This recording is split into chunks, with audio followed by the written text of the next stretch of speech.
It's a good day and good life mga kabayan, mga katusok. Ang inyong abang lingkod, si Angel from KSA, Saudi Arabia. Meron tayong order ngayon, Friday. The same as order kahapon. Same ng ating customer. Ang ating suki ay nagandahan sa ating ginawa kahapon. Siya ay natuwa. At sabi niya, gawa daw siya uli ng red and white baby roses, stand bouquet worth 100 SR. At ireregalo niya sa kanyang kaibigan ngayong Biyernes. Dahil Friday is off day nila, sila ay namamasyal sa kanilang mga kaibigan, nagdadala ng mga gift. Ganon sila ka-sweet sa mga kaibigan at mga mahal sa buhay. Kaya syempre, gagandahan din natin para siya matuwa. At hindi na maghanap pa ng iba. Gaya nung iba dyan, meron na naghahanap pa. Ay, skip, mali pala.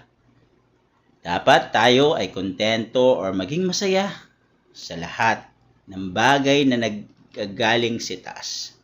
Pinibigay sa atin, dapat ay appreciate natin at bigyan natin ng halaga.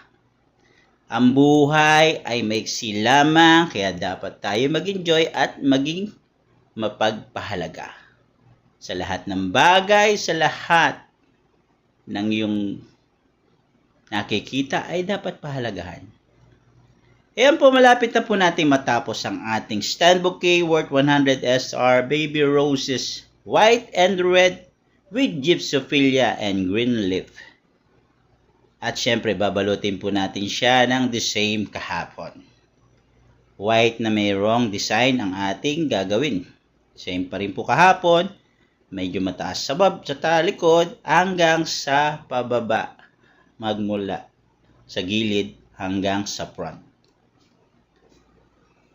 Dapat po ay elegante ang ating sistema para ang ating customer ay masatisfy sa ating mga gawa.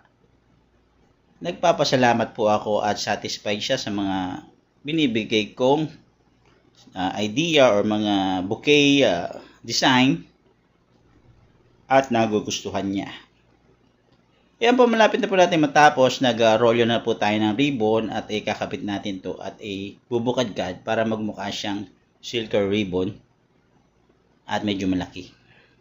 Then, ikakat po natin yung excess na ribbon at yung excess na wrapping sa baba. At ito ay natapos na naman ang isa nating order worth 100 SR, same as yesterday. Same yesterday, big bouquet worth 100 SR stand bouquet for good and nothing but the good. Maraming salamat po mga kaibigan. Paki-like and share and follow na lang po ako.